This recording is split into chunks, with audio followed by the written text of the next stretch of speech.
वो मेवाड़ में आ जाता है। राव रतन सिंह के दरबार में एक राघव चेतन नाम का ब्राह्मण रहता था। राघव चेतन ने जब पहली बार पद्मिनी को देखा ना तो वह बेहोश हो गया। उसने पद्मिनी को प्राप्त करने के लिए तंत्र मंत्र वाली विद्या शुरू कर दी। आपने कभी रेलगाड़ियों में, बसों में ऐसे पोस्टर खूब देखे होंगे कि 24 घंटे में आपका प्यार आपके कदमों में होगा, स्वतंत्र से छुटकारा पाएं, किसी को भी वश में करें। तो उसी प्रकार का काम राघव चेतन ने शुरू कर दिया।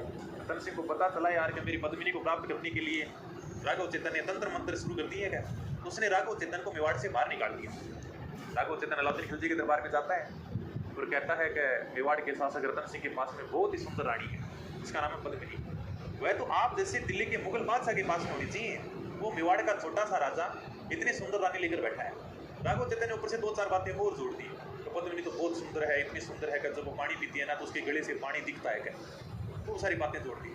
अलाउद्दीन को लगा यार कि पद्मिनी इतनी सुंदर है तो एक बार देखना तो चाहिए। क्या अलाउद्दीन अपनी सेना लेकर चित्तौड़ दुर्ग पर आक्रमण करने के लिए रवाना हो जाता है।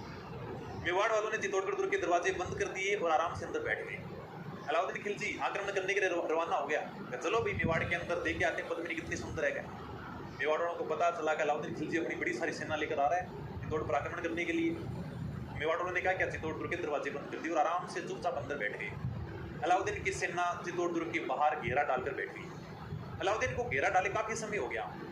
मेवाड़ वाले तो चित्तौड़ का दरवाजा खोलेंगे नहीं, और खोले भी क्यों भाई, दुर्ग में खाने पीने की सब आराम से व्यवस्था होती थी और अलाउद्दीन चित्तौड़ का दरवाजा तोड़ नहीं सकता था क्योंकि चित्तौड़ का किला बड़ा मजबूत था। अगर आपको दुर्ग जीतना है तो आपको कोई ना कोई विश्वासघात करना पड़ेगा, कोई ना कोई छल कपट करना पड़ेगा। बाकी आप किला तोड़कर किले के अंदर नहीं घुस सकते। किला बहुत मजबूत होता था। आप इतिहास में ऐसी घटना नहीं पढ़ोगे कि भाई दुर्ग का दरवाजा तोड़ दिया, दुर्ग की दीवारें तोड़ दी, फिर दुर्ग के अंदर घुस गए। अगर किसी ने विश्वासघात किया है तो ही दुर्ग के अंदर प्रवेश हो चुका है। बाकी फिर चित्तौड़ का दरवाजा तोड़ के अलाउद्दीन की इतनी हिम्मत नहीं है कि मैं चित्तौड़ में प्रवेश कर जाऊँगा। अलाउद्दीन बेचारा परेशान हो गया बैठा बैठा, यार कितने दिन इंतजार करेंगे, दिल्ली भी तो संभालनी है। क्या चित्तौड़ आके मैं कभी बैठा था। अलाउद्दीन ने राव रतन सिंह को संदेश भेजा कि मैं यार वापस चला जाऊँगा, लेकिन कम से कम एक बार पद्मिनी दिखा तो देगा। दिखती कैसी है। क्या मैंने पद्मिनी की सुंदरता की खूब सारी बातें सुनी है। रतन सिंह ने कहा कि चलो ठीक है, अगर पद्मिनी को दिखाने से तू वापस जाए ना तो मैं तुझे दिखा दूंगा, लेकिन मैं दर्पण से परछाई दिखाऊंगा, डायरेक्ट नहीं दिखाऊंगा, एकदम सीधी पद्मिनी नहीं दिखाऊंगा, क्योंकि यार तेरी नज़र बुरी है और हमारे यहाँ तो ट्रक वाले लिख कर चलते हैं कि बुरी नज़र वाले तेरा मुंह काढ़ा दे। अलाउद्दीन ने कहा मैं तो परछाई देख कर ही वापस चला दूंगा, लेकिन एक बार दिखाई देगा, परछाई दिखा देगा। तब कहते हैं चित्तौड़ दुर्ग में दर्पण लगाया गया, उस दर्पण के सामने पद्मिनी आती है और उसकी परछाई अलाउद्दीन खिलजी को दिखाई जाती है। लेकिन अभी आप अगर चित्तौड़ का किला देखने जाओगे तो यहाँ पर आपको ये पद्मिनी का महल भी देखने को मिल जाएगा। इसके सामने दर्पण लगाया गया था, उस दर्पण से कहते हैं पानी में परछाई पड़ी थी, उस परछाई को अलाउद्दीन खिलजी ने देखा। अलाउद्दीन खिलजी ने जैसे ही पद्मिनी को देखा अलाउद्दीन बेहोश हो गया, उसका दिमाग खराब हो गया। उसने मन ही मन सोचा यार कुछ भी हो जाए लेकिन पद्मिनी को प्राप्त करना है। रतन सिंह जब अलाउद्दीन खिलजी को वापस छोड़ने के लिए जा रहा था तो अलाउद्दीन ने धोखे से रतन सिंह को बंदी बना लिया, उसे लेकर दिल्ली चला गया। आज भी अपने घर में जब कोई मेहमान आता है तो हम उसे दरवाजे तक छोड़ने के लिए जाते हैं, उसको गेट तक छोड़ने के लिए जाते हैं।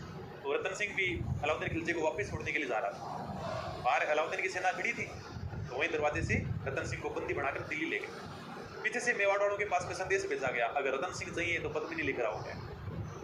चित्तौड़ में उस समय पद्मिनी के चाचा और भाई थे। चाचा का नाम था गौरा और भाई का नाम था पाकर। पद्मिनी और गोरा चाचा ने मिलकर एक योजना बनाई। अलाउद्दीन को संदेश भेजा कि पद्मिनी आपके पास आ जाएगी, लेकिन इनके साथ में 1600 दासियाँ भी आएंगी। अलाउद्दीन ने कहा कोई प्रॉब्लम नहीं है, दासियाँ कितनी भी है मुझे तो सिर्फ पद्मिनी चाहिए। क्या कहते हैं 1600 पालकियाँ तैयार की गई, उनमें मेवाड़ के सैनिक बिठाएगी।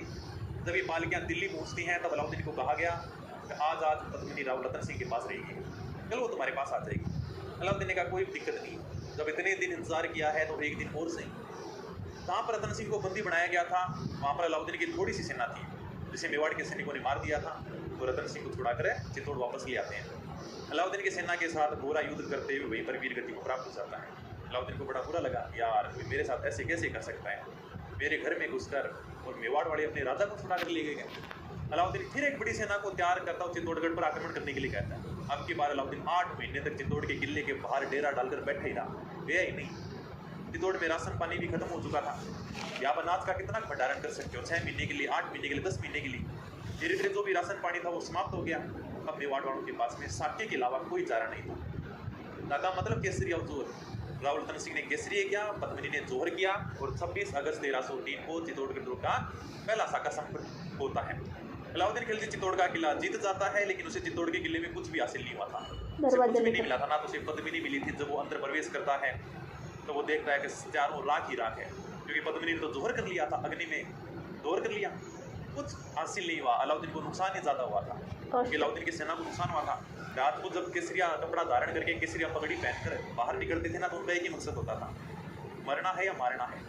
अगर मान लो अगर आपका एक ही निर्णय हो यार मुझे जीवित तो रहना ही नहीं है, सबसे पहले जोहर किया जाता था। फोटो दिखाऊं तुम्हें जोहर की थोड़ी सी, ये उस समय आपको गूगल पर भी खूब सारी ऐसी फोटो देखने को मिल जाएगी जहाँ पर पद्मिनी है वो जोर कर रही है अग्नि के अंदर, ठीक है। साथ में जो भी महिलाएं होती थी ग्रुप में सब जोर कर लेती थी। उसके बाद में जो पुरुष होते वो केसरिया पगड़ी धारण कर केसरिया कपड़े पहनकर बाहर निकलते थे। अब जब आदमी को लग जाए यार के अपने पीछे कोई है ही नहीं, अपना जो परिवार था बच्चे था सब यानी कि जोर कर चुके हैं, अब मैं जीकर क्या करूँगा आगे। अगर आपको लगे कभी अब जीकर करना ही क्या है, एक आदमी आराम से 4-5 आदमी को मारेगा, क्योंकि उसे तो मरना ही, वो तो मरने के लिए बाहर आया है। और अगर मरना ही है तो अकेले की उम्र 4-5 को साथ में लेकर मरेगा, तो उनका एक लक्ष्य होता था। चित्तौड़ का पहला साका संपन्न हो जाता है, अलाउद्दीन को नुकसान ज़्यादा होता है, इसलिए अलाउद्दीन कहते हैं कि गुस्से में 30,000 मेवाड़ के लोगों को काट देता है। मेवाड़ के वो लोग जो किसान थे, किसी से कोई लेना देना नहीं था, उनके ऊपर गुस्सा आता है, उसे कुछ भी हासिल नहीं हुआ और 30,000 मेवाड़ के लोगों को जिंदा काट दिया था। उन लोगों की गर्दन की मीनारें खड़ी करवा दी थी उसने। ये सारी की सारी जो प्रेम कहानी है हमें 1540 में मलिक मोहम्मद जायसी द्वारा लिखे गए ग्रंथ पद्मावत से मिलती है। ये जो मैंने सारी की सारी तुम्हें प्रेम कहानी बताई